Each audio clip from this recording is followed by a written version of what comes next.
লেখা আছে না? তাকদিরে লেখা আছে যেটা, সেটা কি আপনি না খেয়ে মরবেন নাকি?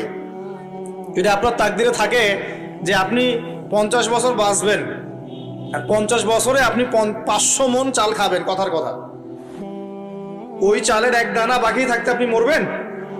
মরবেন না। তাহলে রিজিক কি আমার সাথে সম্পৃক্ত না আল্লাহর সাথে সম্পৃক্ত? এই বিশ্বাসটা করতে হবে। তো দাড়ি রাখলে কি মেয়েরা পছন্দ করবে না নাকি? বলেছে যে বিয়ে করবো না দাড়ি রাখলে, এমন কথা বলেছে? যদি কোনো মেয়ে এরকম কথা বলে, ওই মেয়েকে বিয়েই করার দরকার নেই আপনার। যদি কোনো মেয়ে আপনাকে বলে যে দাড়ি রাখলে ভালো লাগে না, শেভ করতে হবে, না হলে বিয়ে হবে না, বিয়ে করব না, ওই মেয়েকে বিয়ে না করাই উচিত আপনার। ওর তো মানে আপনাকে বিয়ে করার যোগ্যতাই হয়নি, ওর তো যোগ্যতাই হয়নি আপনাকে বিয়ে করার। সে তো দাড়ি নিয়ে প্রশ্ন তুলছে। যে মেয়ে বলবে যে নবীর সুন্নত আছে এজন্য আপনাকে পছন্দ করি, তখন বুঝবেন যে হ্যাঁ